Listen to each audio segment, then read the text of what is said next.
যৌতুক শুরু নগদ 20,000 টাকা দিতে হবে। 20,000 টাকা? মাতবর সাহেব বাড়িতে আসেন দেখছি। হ্যাঁ, কি বলতে এসেছো তুমি? কিছু জরুরি কথা বলতে আমি এসেছি মাতবর সাহেব। বেশ, বলো। আপনি জানেন আমার ছেলে দুলাল আর আপনার মেয়ে ময়না ছোটবেলা থেকে একসাথে মিলামেশা করে এতটুকু বড় হয়েছে। আজ ওরা এক অপরকে দুজনকে নিয়ে গলা বাঁধা স্বপ্ন দেখছে। তা আমি কি করতে পারি বলো তো দেখি?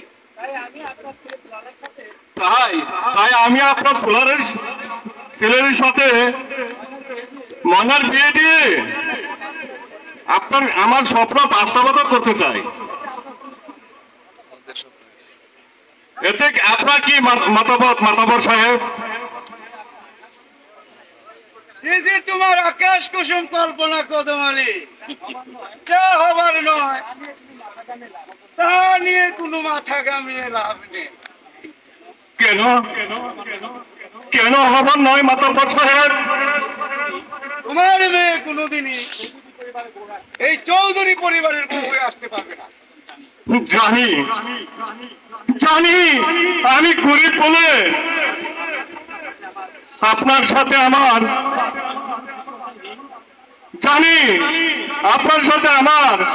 আত্মীয় কোন যোগ্যতাই নেই আমার মাতবর সাহেব। তাই বলে ওদের এতদিনের ভালোবাসা ব্যর্থ হয়ে যাবে মাতবর সাহেব।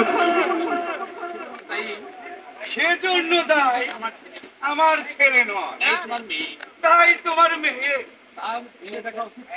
আর ভেবে দেখা উচিত ছিল আমার ছেলের বউ হওয়ার তার কোনো যোগ্যতা আছে কি নাই।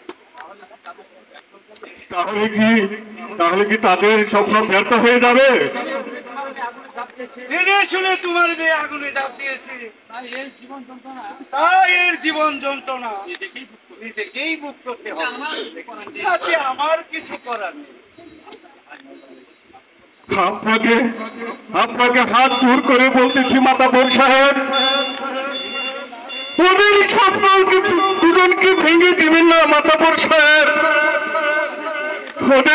ওদের মুখ পানির চেয়ে আপনি তো দয়া করুন মাতবর সাহেব। এদেরকে সুখী হতে দিন মাতবর সাহেব। তাহলে যে পাপ হয়ে আমি মেয়ের জীবন যন্ত্রণা সহ্য করতে পারবো না মাতবর সাহেব, আমি সইতে পারবো না মাতবর সাহেব। আপনি আমার প্রতি এতটুকু দয়া করুন মাতবর সাহেব। দেখো কদম আলী, এটা ভদ্র লোকের বাড়ি, কাঁদুনি গাইতে হয় ওই নিজের বাড়িতে গিয়ে, এখানে নয়। যাও যাও এখান থেকে। ভেবে দেখুন মাতবর সাহেব, ময়নাকে হারিয়ে আপনার ছেলে যে কোনোদিন সুখী হতে পারবে না মাতবর সাহেব।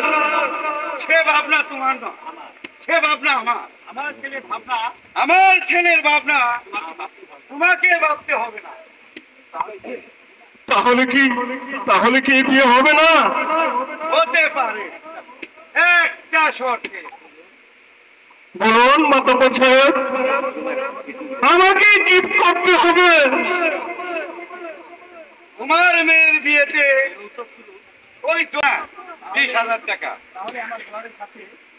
তাহলে আমার দুলালের সাথে তোমার মেয়ের বিয়ে হতে পারে। এত টাকা তো সামর্থ্য দিতে আমার নেই মাতবর সাহেব। তাহলে বিয়ের স্বপ্ন তোমার মন থেকে মুছে ফেলা কদম আলী। ভালোবাসার চেয়ে টাকার মূল্য যে আপনার কাছে অনেক বেশি মাতবর সাহেব।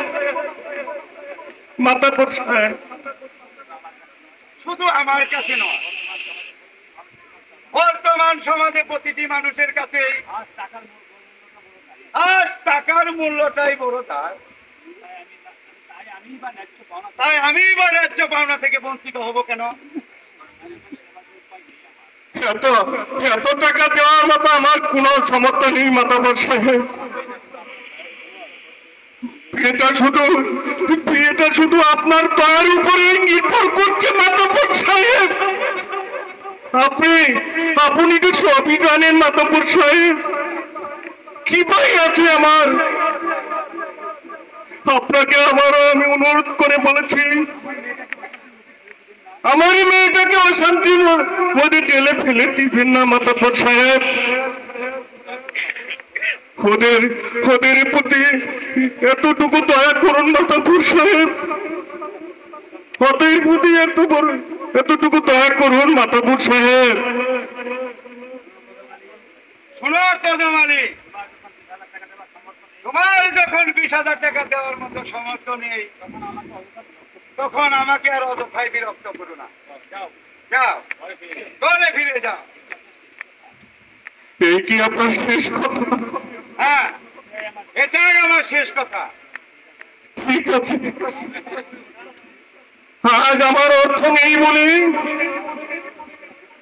মেয়েটা সারা জীবন যন্ত্রণায় ভোগ করবে, এটাই যে আমার বড় দুঃখ সাহেব। তবে আপনাকে একটি কথা আমি বলে যাই, অর্থের লোভে দুটি কোমল হৃদয়ে অশান্তি চালানো আগুন অপরাধে আপনাদের একটি জ্বলে পড়ে মরতে হবে, মরতে হবে, মরতে হবে, মরতে হবে, মরতে হবে। যাও কদম আলী। সে ভয় আমার ছেলের জীবনটাকে আমি ধ্বংসের পথে ঠেলে দিতে পারি না।